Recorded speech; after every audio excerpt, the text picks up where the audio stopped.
Ah, vamos lá. Daí, depois acho que você abre debate, eu não sei como. Fica à vontade, doutor.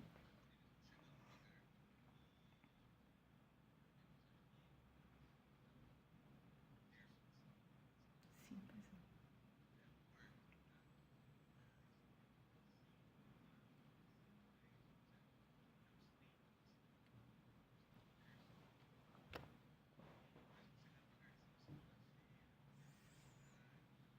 Sim, claro.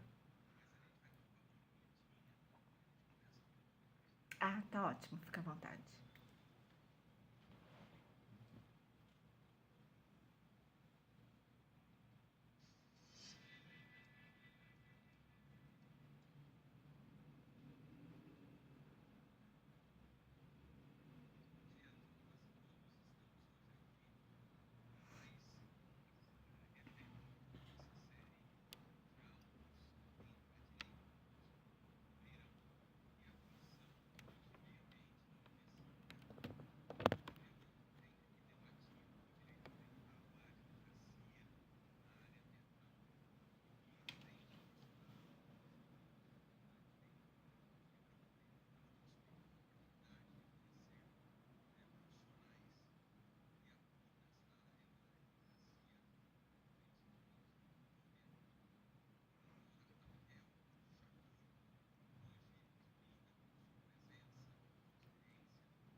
Ah, sim, bom dia a todos. Eu agradeço o convite da Faculdade de Direito da USP de Ribeirão Preto, assim como agradeço também a disponibilidade do Dr. Raul em dar um suporte, um apoio na formação dos graduandos com uma nova visão de como como exercer a advocacia, outras áreas, outros ramos da área jurídica de uma forma contemporânea, de uma forma diferenciada, trazendo grandes temas que eu tenho acompanhado já as palestras de vocês. E eu só reporto-me um pouquinho, eu não gosto muito de falar do meu currículo, mas reporto-me um pouquinho para vocês conhecerem a minha experiência. Eu sou advogada há 27 anos, atuei no início dos meus 17 anos de carreira vinculada a convênios do Tribunal de Justiça do Estado de São Paulo. Por 12 anos fiquei licenciada da OAB, mas exercendo a parte de cartorário junto ao Tribunal de Justiça do Estado de São Paulo. E, paralelamente ou conjuntamente, também ministrava aulas de processo civil. Posteriormente, me veio a necessidade de fazer um doutoramento e fiz aí pertinho de vocês. Fiz na Universidade Federal de São Carlos o doutorado em Ciências Ambientais. Finalizei agora em 2020, né? Já está um pouquinho, já agora a gente está tão rápido, né? Tive experiência também na Europa. A demanda, a solicitação do doutorado nos faz com que a gente tenha a necessidade de romper alguns paradigmas aqui do Brasil e adaptar as melhores práticas do exterior, quando não criticar também alguns pontos que também são diagnosticados e vistos no exterior, e nesse conjunto das experiências aqui no Brasil, de aí sim, 27 anos de professora, advocacia, coordenadora de cartório, eu pude trazer um pouquinho da minha experiência para uma tese de doutorado. Eu repito muito a questão da tese de doutoramento pelo momento que nós estamos, no sentido de reforçar a importância da ciência e da autonomia.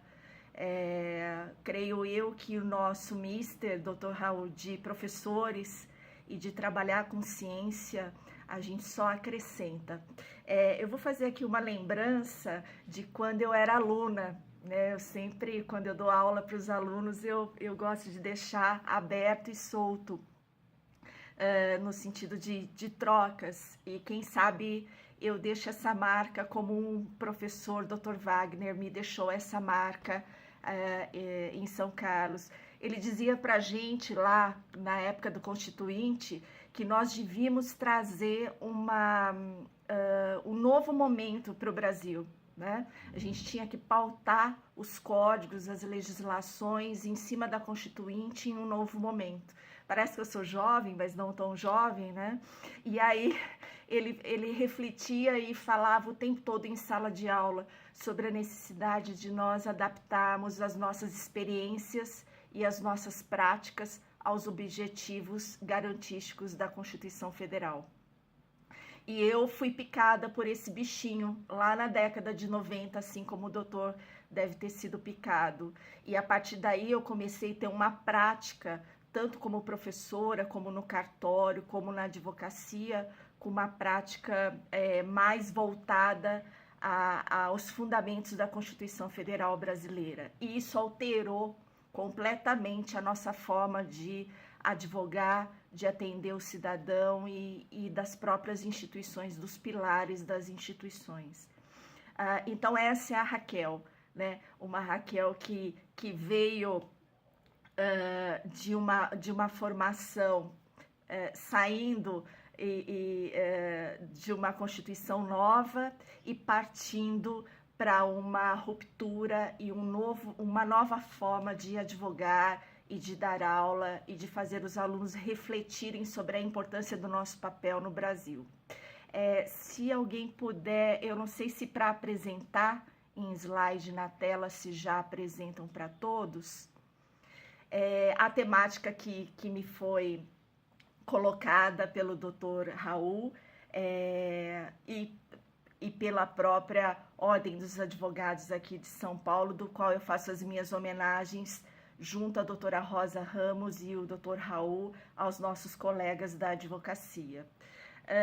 Sobre o tema da prática forense da regularização fundiária no Brasil e o mercado de trabalho. Vocês falaram assim, nossa, que tema, né? Eu não serei enfadonha, vocês podem buscar em legislações, podem buscar no próprio material que eu deixei disponível. Não lerei os slides, são 40 slides, mas só vou pontuar aquilo que pode trazer de novo, de diferenciado para o mercado jurídico de trabalho e até o administrativo, né? Quando não o administrativo, quando se trata de regularização fundiária. nós temos uma apresentação aqui, né, de proforma, que é o problema, que é a própria regularização fundiária urbana e pode ser adaptada à rural também. Os objetivos da aula, conceitos referenciais, que eu tenho posicionamento, isso é a importância dos nossos doutoramentos e de se ter doutor no Brasil, porque nós alcançamos um nível e um aprofundamento de diagnóstico, de análise, que nos importa a possibilidade de criação de novos conceitos, ainda que sejam refutados, que hajam críticas, que sejam contrários, principalmente do que eu estou falando sobre o conceito de propriedade, que hoje é tão discutido e falado quando se trata de reforma agrária ou reforma urbana. A legislação e os procedimentos que são adotados, as novas possibilidades de mercado de trabalho e quais seriam as propostas, o que nós teríamos possível hoje para ser aplicado no mercado, como vocês poderiam trabalhar com isso e como o Poder Judiciário, inclusive, pode se ajustar, se adaptar. Ele já está fazendo isso, no sentido de recepcionar esses problemas ambientais e fundiários e, enfim, a solução, a resolução desses conflitos.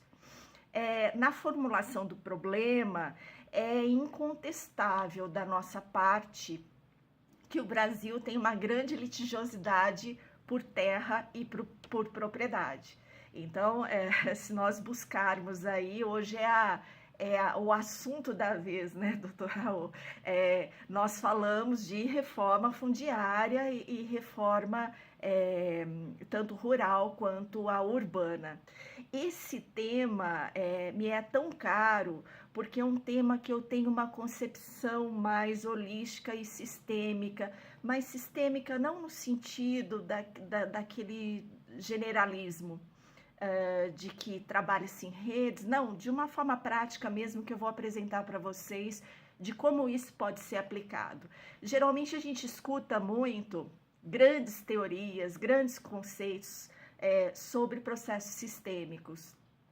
Nós temos autores e filósofos fantásticos, isso eu trago em toda a minha tese que está disponível no repositório, só puxar pelo nome no repositório da UFSCar, mas não é isso a que cabe, né? A que cabe a proposta é apresentar uma nova forma de trabalhar e como resolver problemas no Brasil. Para isso que a gente faz direito. Então, nós ficamos no dogmatismo, nós ficamos nas grandes teorias para pôr no papel, para dar sustentação às nossas decisões, mas, na realidade, nos falta, de fato, essas resoluções de conflitos. O que a gente nota quando fala de propriedade é uma polaridade absurda, conceitos de oposição, inclusive de discursos políticos, que para a gente que é da área do direito, nós temos o exercício político, né, com letra maiúscula, temos, mas mais do que isso, nós temos que avançar a análise aprofundada do sentido do que é ter o direito à terra, o que é ter o direito à propriedade, para enfim nós alcançarmos o real sentido e significado do meu direito à terra ou à propriedade. Então, não bastam definições de livros e de obras, eu falo, aquilo é bom, é excelente, mas mais do que isso, acrescentar aquilo o sentido do meu direito.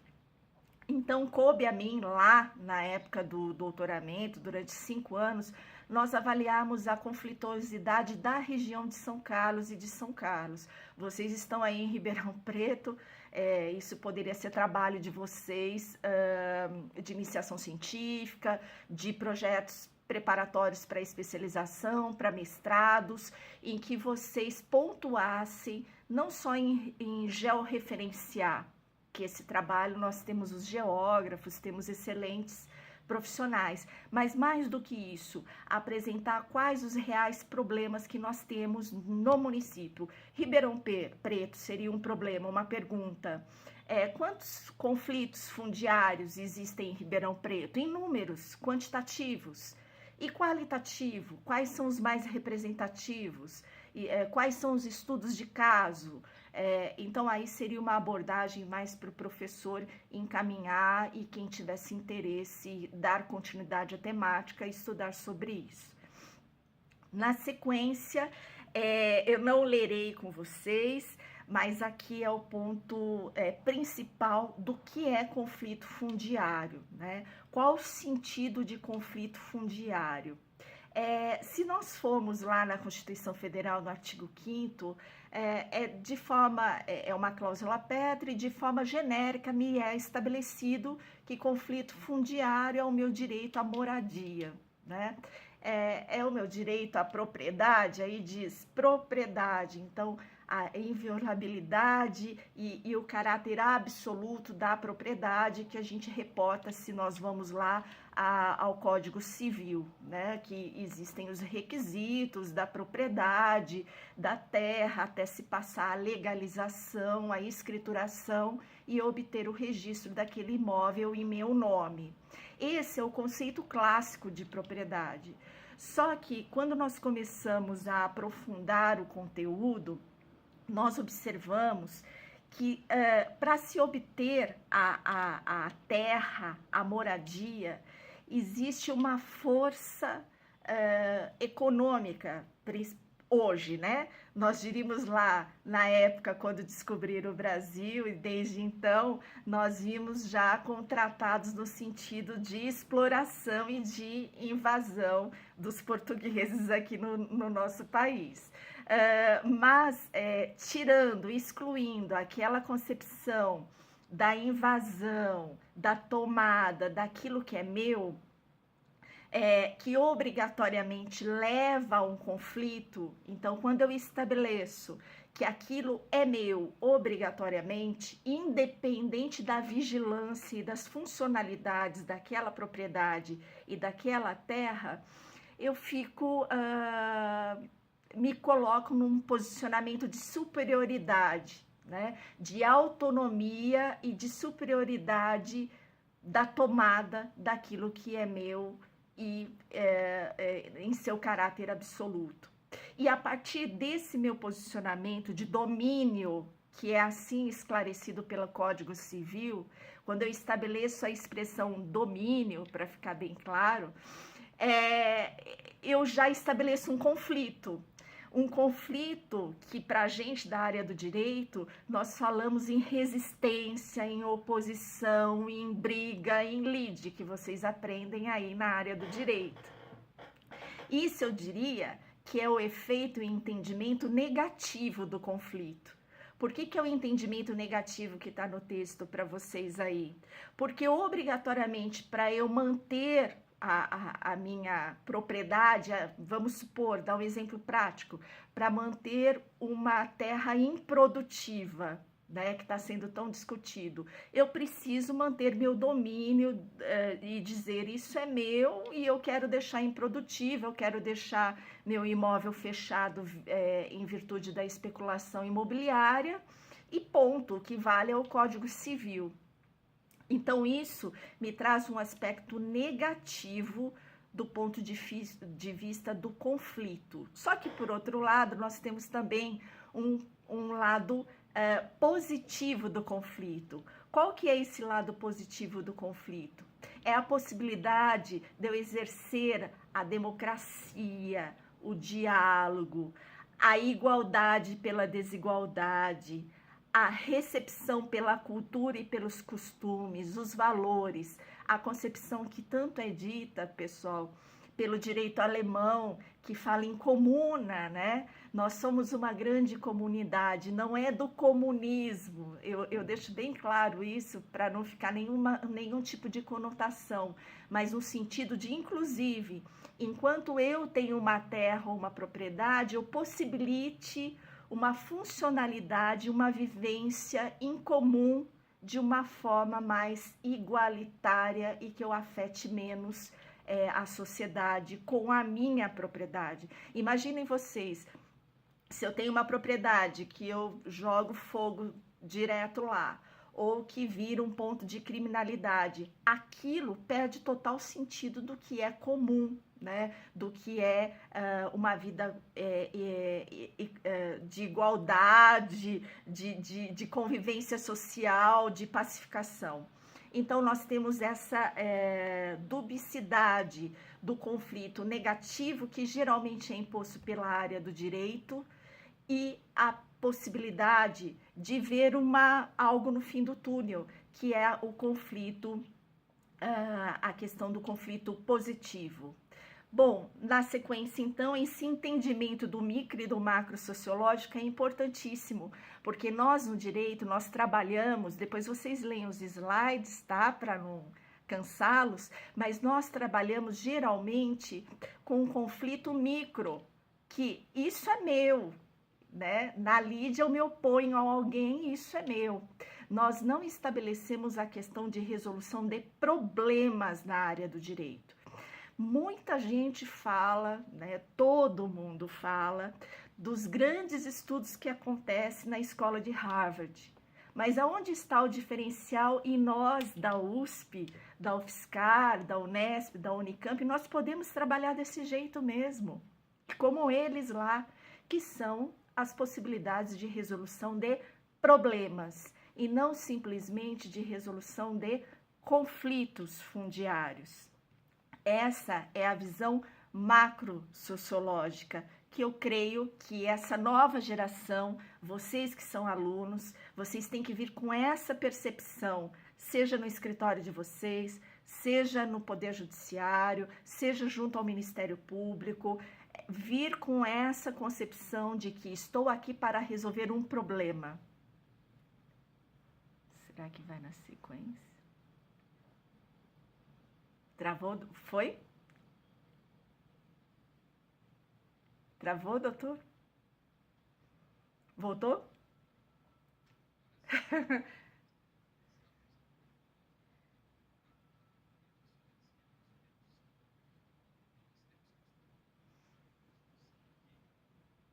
Problemas. Sim, perfeito. Na sequência, então, eu trago uma teoria nova chamada teoria mista do conflito. O que é essa teoria mista do conflito? Nós do direito, nós somos extremamente dispositivos, né? Nós vamos na lei e nós devemos acompanhar a Constituição Federal e lei. Mas mais do que isso, estrutura, função, lembram-se de teoria geral do processo que nós avaliávamos, estrutura, função, instrumentos, técnicas, até chegar na resolução do conflito.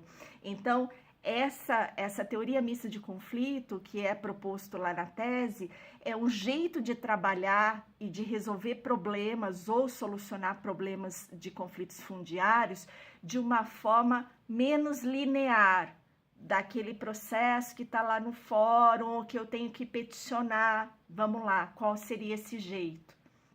Então, nós temos a Constituição Federal, que fala sobre o meu direito de propriedade, né? Depois vocês dão uma lida geral nos slides aí, e aí vem a Lei de Regularização Fundiária. O que é essa Lei de Regularização Fundiária? Ela serve tanto para urbana quanto para rural, né? Mas mais especificamente para regularização fundiária urbana.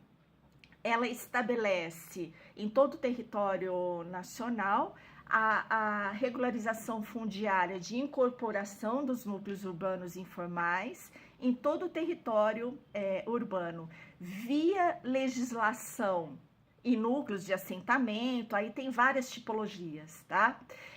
Via legitimação fundiária ou via legitimação possessória.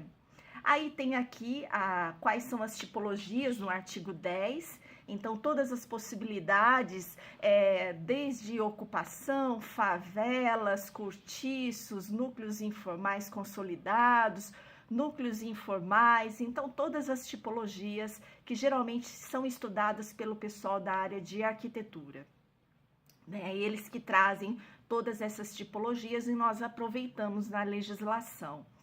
No artigo 11, ele traz especificado núcleo urbano, informal, consolidado, demarcação urbanística. Dessa regularização na prática, nós saímos com uma certidão de regularização fundiária e, passado um tempo, né, lhe é transferido um registro público desse CRF que nós chamamos, que é a certidão de regularização fundiária. Mas, doutora Raquel, como que surgiu isso, né? Qual a finalidade? Vocês verão logo para frente que a finalidade é um procedimento trazer essa solução e essa resolução de conflitos por um procedimento administrativo, né? Não só um judicial, mas por um procedimento administrativo. Mas, doutora Raquel, eu posso trabalhar com isso? Com regularização fundiária urbana? Né? Eu, como estagiário, eu posso chegar lá no meu escritório, no fórum, ou para o Ministério Público e falar assim, vamos trabalhar com isso, doutor? Olha, eu ouvi lá, já é aplicado isso aqui no Ministério Público de Ribeirão Preto? É possível. Então, aí que nós vamos à sequência de cunho mais prático para o mercado de trabalho. E qual que é a situação atual, né, da regularização fundiária e do mercado de trabalho? Bom, a questão da moradia, isso aqui em São Paulo, eu estou aqui em São Paulo, né? A questão da moradia aqui no interior e é no Brasil. Ela é solicitada o tempo todo. A discussão que se tinha antes da lei de 2017 é por qual via que se resolveria. Nós resolveríamos todas essas questões de moradia somente pela via judicial? Obrigatoriamente nós teríamos que propor um uso capião, uma possessória, uma reivindicatória para, enfim, chegarmos à transferência de titularidade de uma propriedade? Ou nós teríamos outras possibilidades para obtermos esse direito à moradia? E aí nós levantamos que faltava, eu digo juristas, né? Faltava um procedimento adequado para esse tipo de regularização fundiária urbano-rural no Brasil. E, particularmente, algumas perguntas me foram feitas, inclusive no doutorado, porque eu comecei em 2017, a lei é de 2017, em 2020 começaram, né, antes da defesa, aquelas perguntas. Doutora Raquel, como que eu faço para aplicar essa lei? Essa lei é procedimento administrativo. Eu posso aplicar esse procedimento de REURB dentro do fórum? Dentro do Ministério Público Federal ou Estadual? É possível aplicar o REURB no Ministério Público ou no fórum? E aí veio toda a análise diagnóstica do Poder Judiciário para, enfim, vocês verão qual que é a proposta do custo-benefício da regularização fundiária pela via administrativa ou, inclusive, declinando do Poder Judiciário para a via administrativa.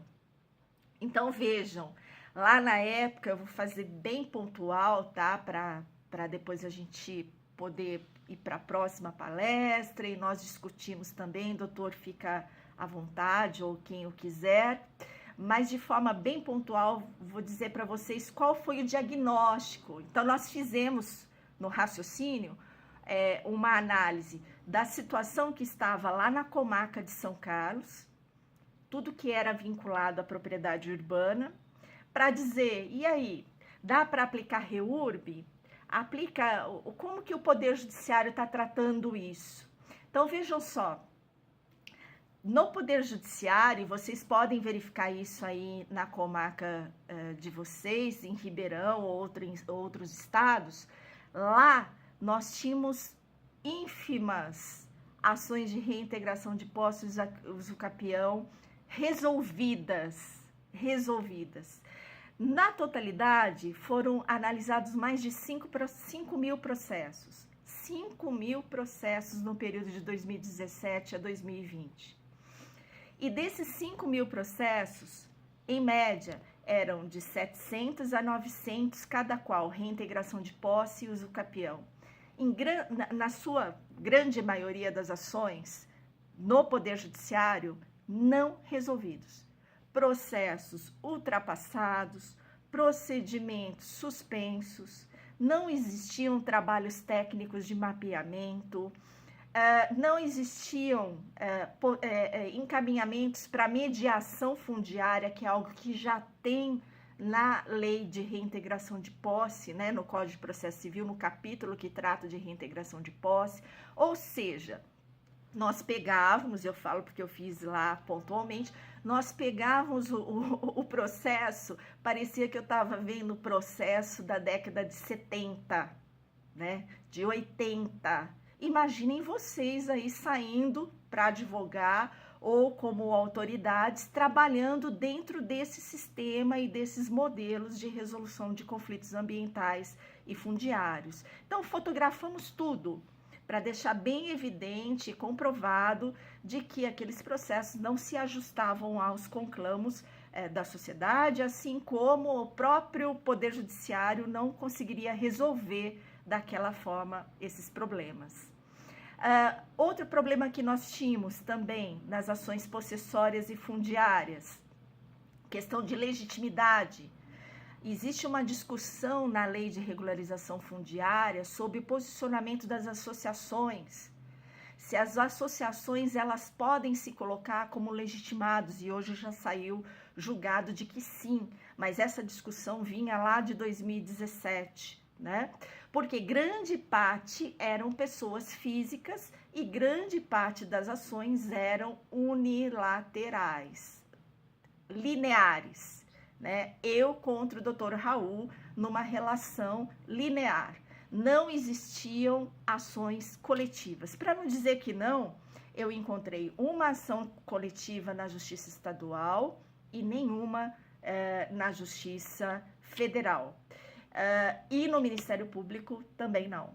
Então, aí que saltou mais os olhos, tem algo de errado acontecendo na nossa prática forense, seja pela advocacia ou seja pelas autoridades. A gente tem que rever isso. Os resultados aqui das ações de reintegração e possessórias para dizer se alguém tem direito ou não tem direito a aquela propriedade. Grande maioria dos resultados, eles vinham com sentenças terminativas. E a maioria deles, pessoal, vinha assim, ó, extinto o processo sem julgamento do mérito. Então, imagine, qual a finalidade de uma ação em que eu peço, né, a discussão da propriedade e ela vem sem julgamento do mérito? Então, para quê? Né? Aonde está o objetivo final, que é a concessão do direito de moradia, ou pelo menos a determinação e a fixação do domínio que se diga ele é proprietário ou não é proprietário. Eu falo domínio assim com muito cuidado, porque meus colegas da área de ambiental não gostam dessa expressão, né, da utilização da palavra domínio vinculado à propriedade. Aí eu converso com civilistas e eles ficam bravos, né? Eles falam, tem que usar domínio, mas como fica o Código Civil, né? Mas é um conceito novo aí do sentido de propriedade. Vejam lá, ó, foi um trabalho de mapeamento. Então eu mapeei pontualmente aí todas as ações de possessória e depois todas as ações vocês verão, deixa eu ver aqui, todas as de possessória e de usucapião, foi tudo mapeado. Tem mais de 100 mapas desse recortado e feito sozinha, né, assim, sem a ajuda mesmo de georreferenciamento. Então, tem uma lista no final dessa tese que o Poder Judiciário pode se utilizar, inclusive técnicos da área de sistemas de informação, que podem trazer um app, trazer uma novidade aí para a região, e reaplicar isso em outras comarcas para trazer benefícios para a comunidade, tanto jurídica quanto para a sociedade. E aí, os resultados no Ministério Público, que também cabia a competência, hoje nós temos a Defensoria Pública, foi declinado em 2017, não é? Os inquéritos também, a grande maioria, vejam lá, ó, 44 arquivados, né? Do total, quase que 80% dos inquéritos arquivados sem resolução de conflito no Ministério Público, que é uma possibilidade de mediação no Ministério Público. Os acordos no Ministério Público Estadual, nós tivemos apenas 2 acordos, 5% da totalidade de processos em acordos quando fala de conflito fundiário. Então, é um disparate, né, gente? Porque a gente discute tanto questões teóricas, que nós estamos aqui a serviço, que nós estamos para resolver problemas, e 5% do total de mais de 5 mil foi na Justiça Estadual, 1.000 processos na Federal e davam aproximadamente 1.500 no Ministério Público. Dessa totalidade, 5% apenas no Ministério Público de acordo ou de encaminhamento para acordo, muito pouco. É quase irrisório, né? E aqui as naturezas civis, eu vou passar adiante para a gente ir. Olhem só, 3 processos que tratavam da temática de fundiário. Aí eu faço uma pergunta para vocês. São Carlos, Araraquara, Ribeirão Preto, tem problema fundiário?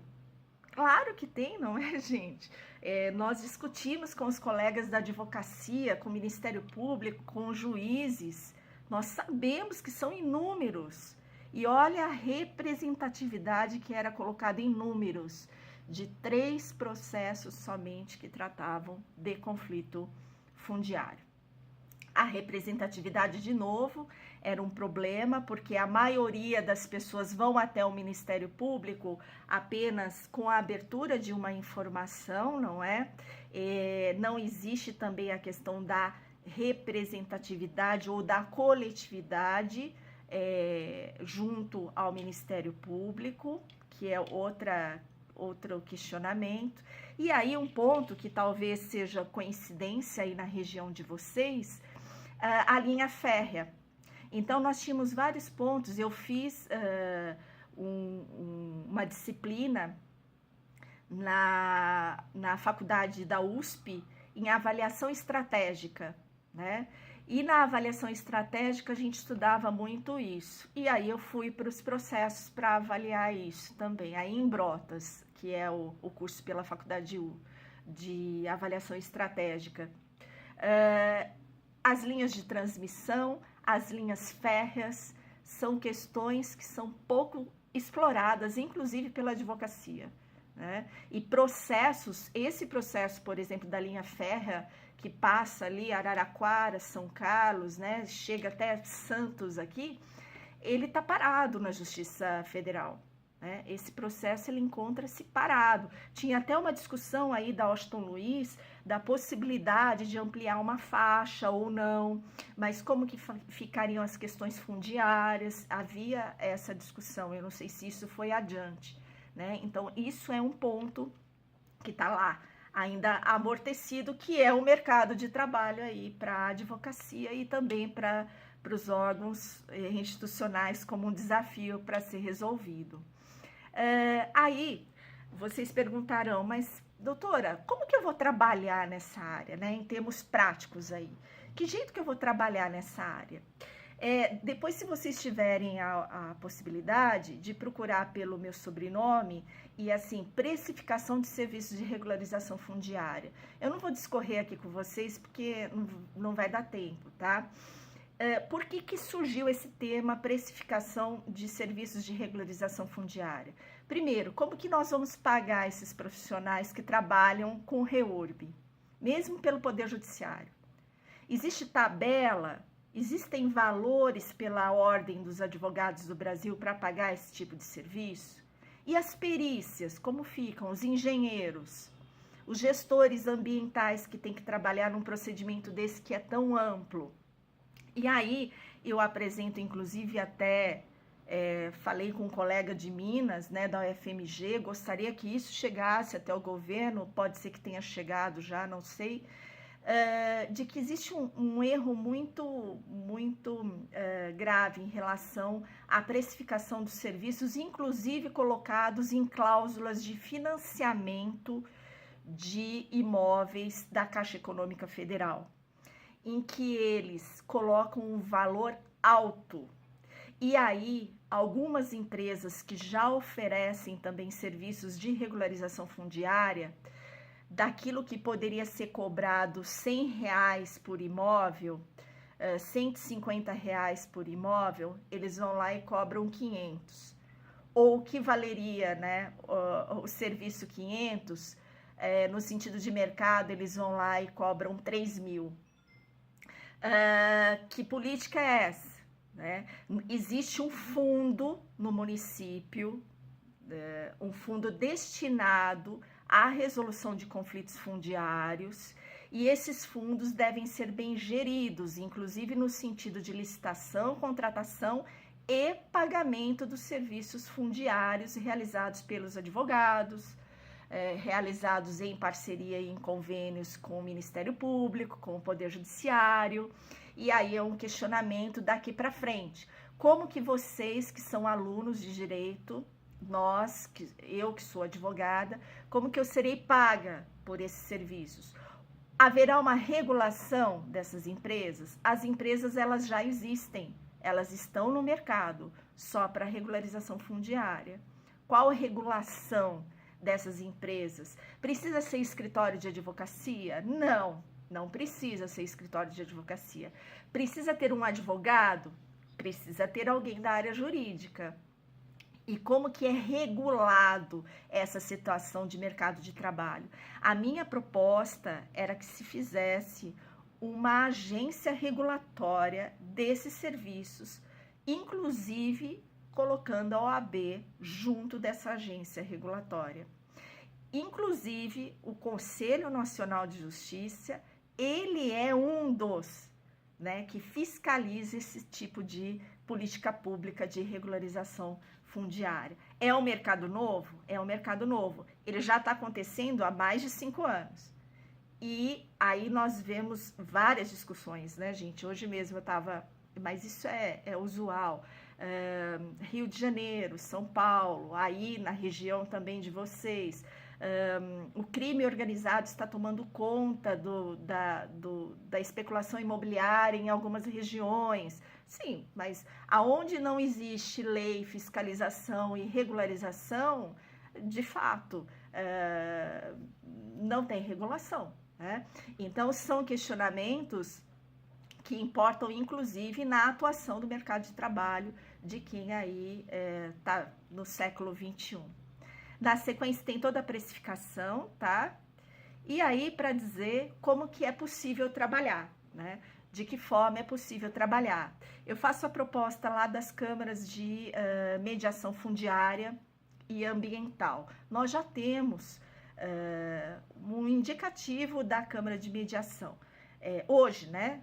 Depois de uma discussão muito longa, aqui no Tribunal de Justiça do Estado de São Paulo, em outros tribunais, mas seria bacana uma grande campanha de um programa do Conselho Nacional de Justiça, e isso já está sendo formulado para que seja, inclusive, capacitado os servidores públicos e capacitado, inclusive, a advocacia para atuar nesse mercado e atuar dentro do Poder Judiciário. E aí é algo que um colega juiz, se não me engano, de Ribeirão Preto e um outro de Minas, ele fez aquilo que eu tinha aventado na tese e ele fez, eu fiquei muito feliz. Ele indicou a mediação fundiária pela via judicial.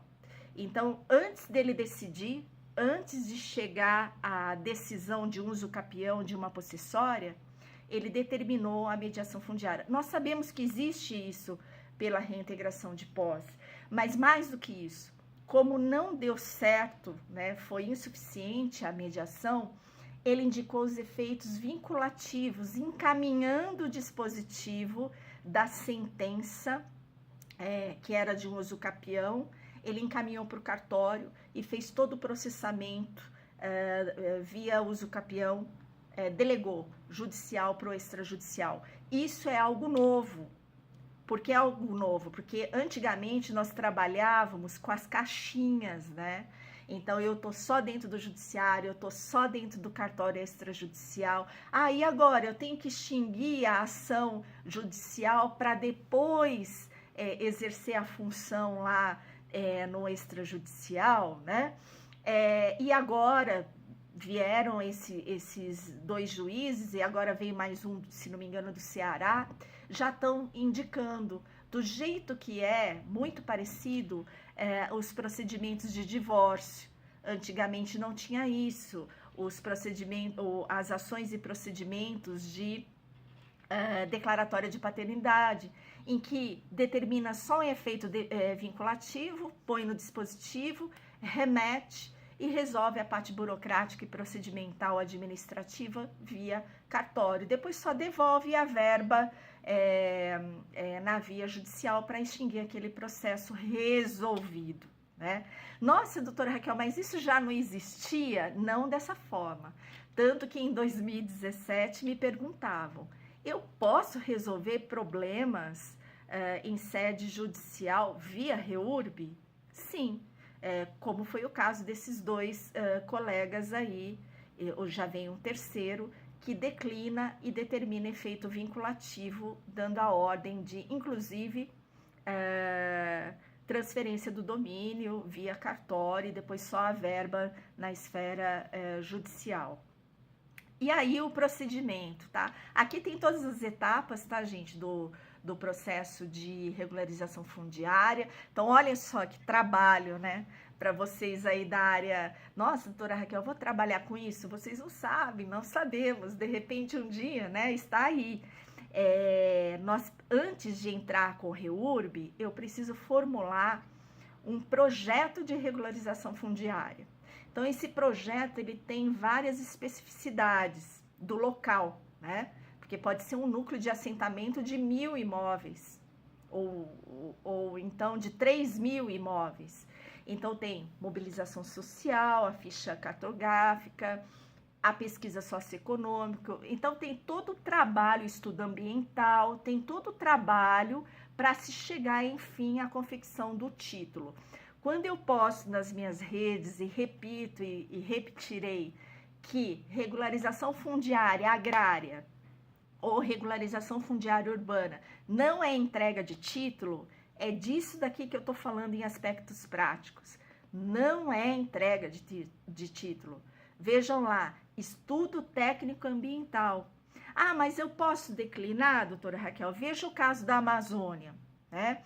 Na Amazônia, estavam inclusive dispensando licenciamento ambiental, dispensando estudos, ou demarcação auto-justificável, né? Autodeterminação, sem a necessidade de demarcatória, né? Então, são discussões, assim, fabulosas, né? Na minha concepção aí da área ambiental e processualista, de ambas as áreas, reforço sobre a necessidade do estudo ambiental. A questão agora, que não deixa de ser fundiária também, a questão que está sendo discutida sobre os poços da Petrobras, né, lá na Amazônia. E aí, posso fazer sem licenciamento ambiental? Posso ou não posso? Né? Por que não? Aonde estaria? Ah, mas daí estaria a demora, né? Um estudo ambiental demoraria mais e aí a gente ia perder teriam questões econômicas que... Então, dispensamos tudo, né? E mais, né, gente? Nós sabemos, na Amazônia, em outros locais, em outros estados aqui do Brasil, existem grandes incorporações, inclusive fazendas de proprietários internacionais, né, de multinacionais, que compram aqueles espaços que hoje já é permitido, sejam no rural ou isso é uma discussão, né? Seja no rural ou no urbano, e aqui não é terra sem lei, né? O Brasil não é terra sem lei. E esses grandes têm uma grande multinacional na Amazônia, que era um dos que reforçavam a não necessidade de demarcação, né? Ou a auto-intitulação do limítrofe de sua propriedade, que era um auto-georreferenciamento, né? Por que não apresentar aquilo que nós podemos, inclusive, fazer via técnicas, né? Nós temos as melhores técnicas aí remotas que podem ser feitas hoje em dia. Por que negar? Aqui está o procedimento administrativo, todo o procedimento administrativo. Eu falarei aqui para dar o tempo, né? Então vejam lá, ó, tem na via administrativa tem o projeto de REURB. Aí vocês fazem um requerimento, tem o prazo de 180 dias, isso está tudo na lei, tá, gente? Tem o prazo de 180 dias para avaliação pelo município, ele indefere ou defere. Aí, nos efeitos da decisão, essas decisões, se forem indeferidas, cabe recurso, né? Mas até a gente justifica que seria mais prudente que se faça ou refaça o projeto para se ajustar e vai até mais rápido ao invés de recorrer, porque muitas vezes o projeto realmente tem algo que pode ser melhorado. Se ele for deferido, vai para a via administrativa, as prefeituras precisam estar preparadas para receber esse tipo de procedimento, que é algo também bem complicado, né? Não são todas as prefeituras que estão preparadas para isso, e aí o questionamento será um serviço terceirizado? Não, tem que ser feito pela prefeitura. Quem vai fazer isso, né? Dentro de cada prefeitura. Ah, mas existe setor específico de urbanístico e ambiental. Ok, né? Tem gente capacitada para isso? Tem, tá. Na sequência, na etapa 2, vamos lá, a gente já tá terminando, ele tá querendo pular. Na etapa 2, é determinado se é REURB especial ou social, porque são procedimentos distintos que vocês vão trabalhar. Se for social, é vinculado a núcleos de assentamentos informais, né? Quando eu trabalho com moradias até 250 metros quadrados e tem uma renda per capita menor. O REURB-E, ele é vinculado mais a propostas individuais, de propriedades maiores e também para estabelecimento comercial. Ou então para incorporações como condomínios, prédios, né? Que ultrapassa aquela modalidade do 250 metros quadrados da unidade autônoma e a per capita também, tá? Isso está tudo descrito na lei. E na etapa 3, existe o processamento. Entre em contato com o cartório de registro de imóveis, se avalia a questão registral, se é o primeiro registro, as especificações, por exemplo, do social tem que ser o mesmo, né? Que a gente não fala, mas posse mansa e pacífica dentro daquele imóvel, único imóvel, até 250, então tem todos os requisitos, metros quadrados, não registrado, né? E se tiver uma discussão de uso capião, ou se tiver uma discussão de reintegração de posse, aí tá o pulo do gato, né? A possibilidade dessa conversão em mediação e transferência da resolução pela via administrativa. As notificações dos confrontantes, a gente chama de interessados aqui na via de processo administrativo, impugnações, mediação de conflito, decisão da autoridade competente. Embora nós tenhamos um cartório de registro de imóveis, ele tem um juiz corregedor, então cabe a ele também a fiscalização e o acompanhamento daquelas homologações e a emissão da certidão da regularização fundiária. Isso é uma escritura, doutora Raquel? Primeiro sai a certificação, a certidão de regularização fundiária e depois, para efeitos, passado um tempo, leva-se a contento como um registro, né? Igualzinho. A diferença da certidão de regularização fundiária é que ela tem custos, o social não paga, e se for o especial é menor, o custo é melhor no sentido do custo-benefício, porque é menor os custos pela via extrajudicial. E aí tem uma proposta, já finalizando com vocês, das agências reguladoras, como que isso poderia ser resolvido, testado no Brasil, né? Nós poderíamos ter em várias esferas as entidades reguladoras, as autarquias, município, estado e União.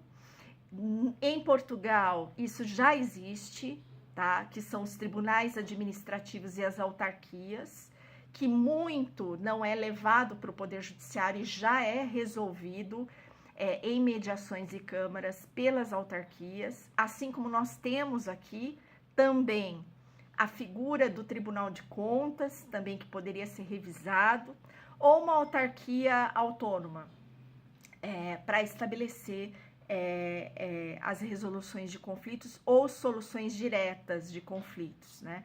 Vejam quanta novidade. Eu acredito particularmente, que do jeito que em 1988, 90, eu me formei em 96, novinha, né, doutor Raul? Eu acredito, né, somos, né? Eu acredito que de lá para cá tanta coisa aconteceu que vocês podem alterar muita coisa daqui para frente, né? E agora vai mais rápido ainda com a internet. Então, por hora, o Conselho Nacional de Justiça ele apresentou um programa de políticas públicas para a regularização fundiária rural e urbana. Mas mais para frente aí, é provável que venham esses braços. A discussão ficaria vinculado ao INCRA e fica vinculado ao Conselho Nacional de Justiça, né? Eu acho que nós podemos ter vários braços aí dentro dessa eu tenho um modelinho mais ou menos aí, mas isso é para um futuro próximo e iminente, né? E aí, o que traz de benefício aqui para a gente no mercado de trabalho? É um novo campo de mercado de trabalho, desjudicializar os procedimentos, alterar, quando não, os procedimentos e trabalhar, sim, de forma descentralizada pela via do procedimento administrativo, né?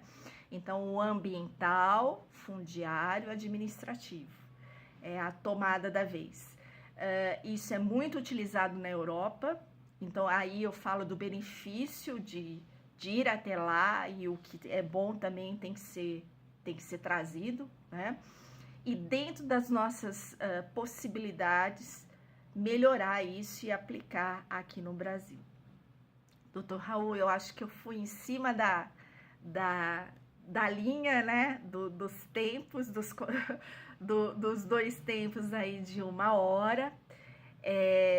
Eu deixo aqui minhas singelas contribuições muito rapidamente. Cada slide desse dá um curso. Um ponto que eu acho importante para destacar para os alunos, que eles podem pedir e eles devem pedir, é que uma das temáticas dos programas pedagógicos das faculdades de Direito são solicitados as disciplinas especializadas, como a execução penal, direito ambiental, e esse tema é pouco explorado. Poderia sim ser explorado dentro de direito ambiental, mas pela chamada, pela tomada, tanta discussão e poucas propostas, creio eu que assim é um interesse que talvez por parte dos alunos, né, e uma solicitação que creio eu que vai trazer benefício para eles e sem dúvida aí para o desenrolar das profissões nos próximos. Hoje a gente não pode falar nem 10 anos, né? De uns 5 anos aí. Eu agradeço o convite, a possibilidade de colocar esse voto de esperança aos acadêmicos. Nós conquistamos muito e agora a gente prepara e aguarda essa juventude aí trazer um novo poder judiciário diferenciado e efetivo, e que a sociedade tenha crença nos nossos trabalhos e nos resultados das autoridades. Muito obrigado, doutor Raul, e fico à disposição.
Inteligência artificial, doutor Raul.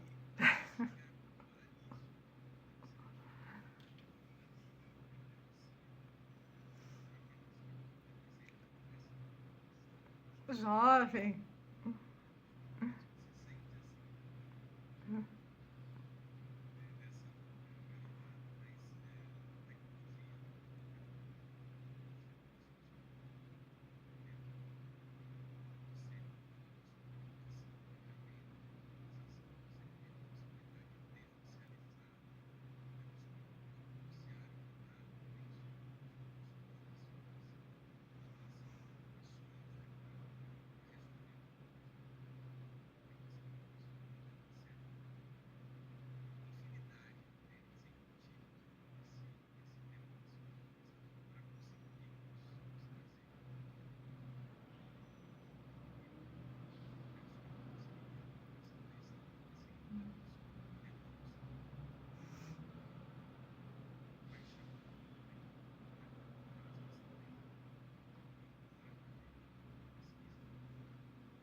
É o meu orientador. Foi meu orientador.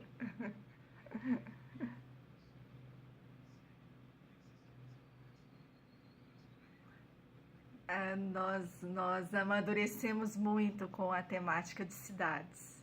Ele é especialista.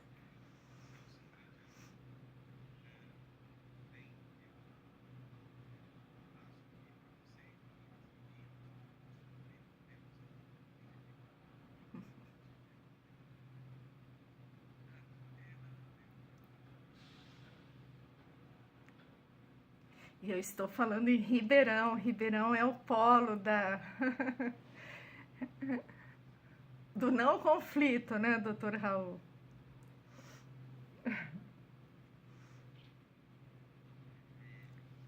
Bom dia.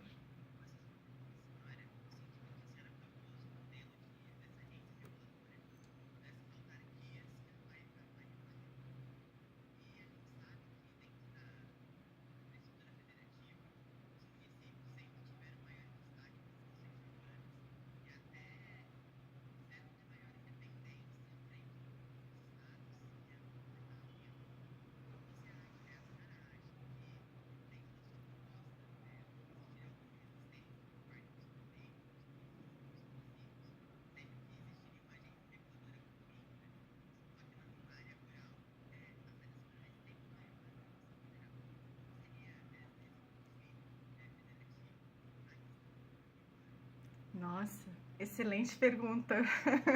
É para essa plateia que eu estou falando? Obrigada pela pergunta. Essa possibilidade, esse questionamento me foi feito enquanto eu escrevia a proposta e depois me foi também feita na banca, né, na banca do doutorado. E eu gostaria, é Juan, né? Juan? Juan, eu gostaria que o governo fizesse essa pergunta para mim. Ai, como eu gostaria que o governo fizesse essa pergunta para mim. Manda para eles lá, para eles me ligarem. Pode WhatsApp, me manda essa pergunta, por favor, né?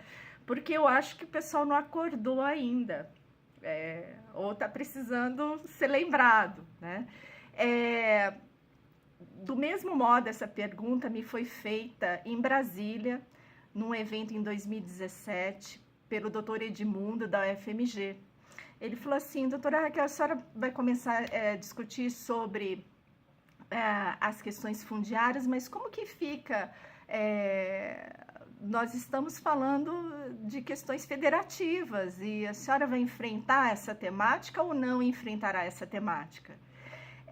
Na hora que eu fiz a proposta ali, não sei se está muito simples, né, o desenho, e assim, eu falei, eu vou avanço só se houver interesse realmente, mas já pensei quando eu fiz aquele desenho, já pensei como que ele funcionaria.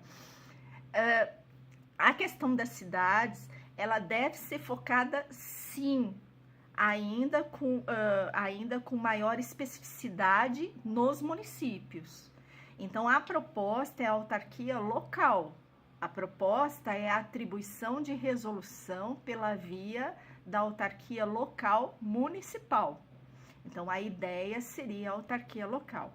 Por que eu falo depois nas outras esferas em Estado e União? Porque existem fundos repassados da União para Estado e para municípios. E isso, depois, num trabalho que eu fiz em outra disciplina, em outro projeto sobre saneamento básico, a gente avaliou como que se dariam essas correlações e essas comunicações entre autarquias ou interagências, que seria repasse, por exemplo, de milhões de reais de saneamento da União para o governo estadual e depois o repasse percentual para os municípios. E como que se dariam essa controladoria via Tribunal de Contas, né? Tanto da União, quanto do Estado, quanto os tribunais de contas municipais. Então, a ideia é que a execução seja pela via dos municípios. Só que, por que eu falo em regulatória?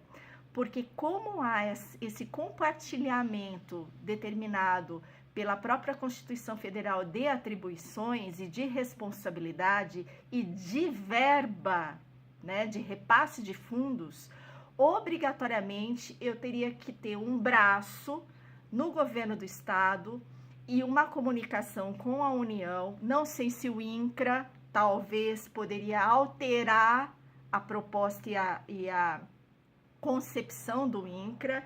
Não sei se Ministério das Cidades, talvez a gente poderia também remodelar o Ministério das Cidades com um bracinho lá de regularização fundiária e aí com especificidades de competência da União, do Estado e dando poder a local.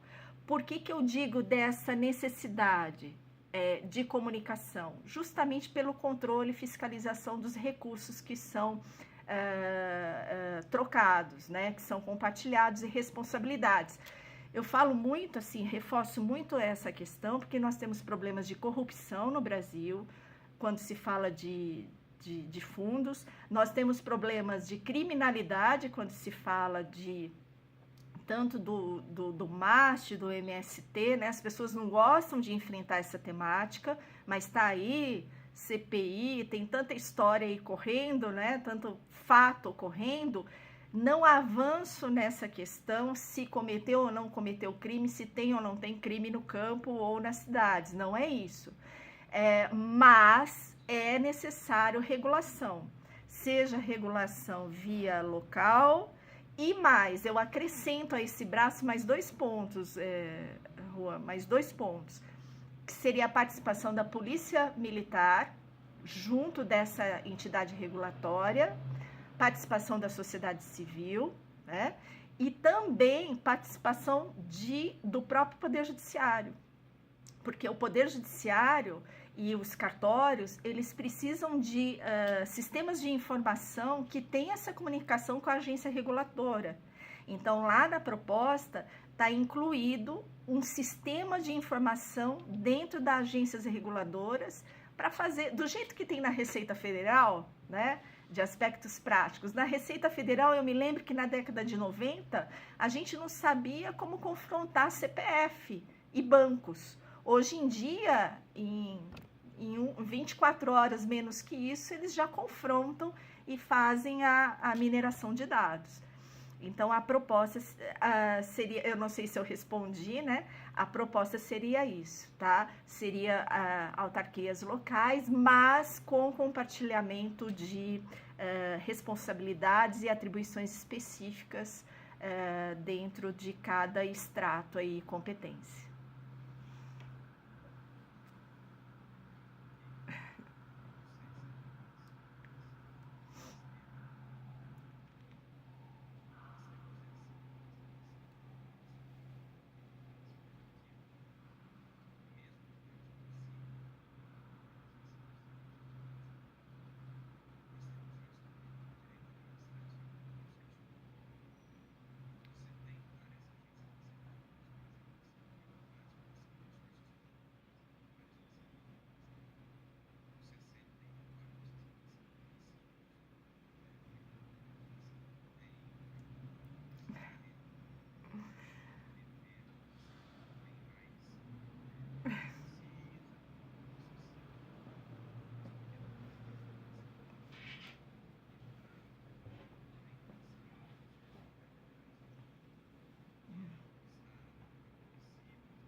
Linha de transmissão.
Até, doutor Raul, aproveitar para acrescentar uma polêmica que tem no saneamento que talvez ele venha também para o fundiário, né?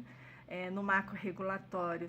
Tem um texto que eu escrevi para ficar assim claro que não é contra o marco regulatório, mas tem uma discussão no marco regulatório de saneamento que ele suporta também essa discussão no fundiário.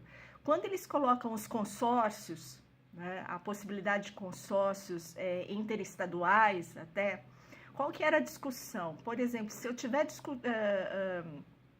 estiver tratando uma renovação de um contrato aqui em Santos, né, de saneamento básico ou seja de esgotamento ou de acesso à água, havia possibilidade de, no processo licitatório e na participação, não dar prioridade local, daquele que conhece, reconhece, diagnostica e está ali, por exemplo, em Santos, né? Ou que fosse do estado de São Paulo. Mas poderia vir, por exemplo, uma operadora da Bahia e ela participar, porque como é estadual, ela poderia participar, é óbvio que participaria, mas até poderia, não precisaria ter a sede fixada em Santos e poderia oferecer o serviço lá de outro estado, que foi uma discussão, assim, até no outro grupo que eu participava de ambiental, de que como seriam regulados essas questões de consórcios interestaduais e intermunicipais, né?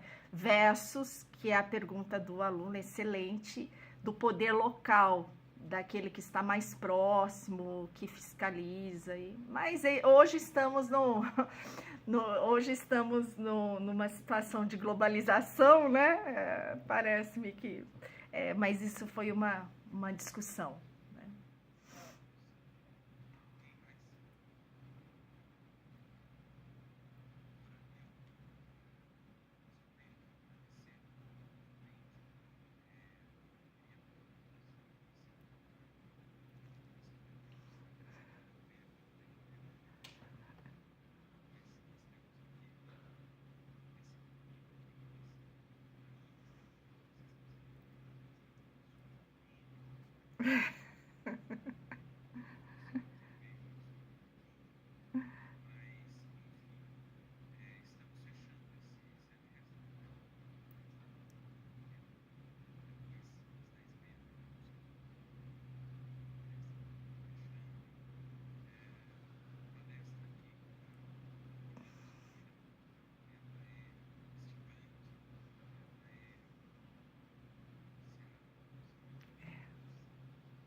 Ah, agradeço. Agradeço, obrigada. E agradeço à Faculdade de Direito, ao Dr. Raul, que sempre muito gentil me recepcionou, doutora Rosa Ramos, a OAB do Estado de São Paulo, e a recepção também do Tribunal de Justiça de São Paulo, que sempre acreditou no nosso trabalho. E eu tenho assim, faço votos que assim como eu fui aguerrida na minha época de 96 para cá, que essa juventude aí, né, eles sejam aguerridos, que eles façam votos da...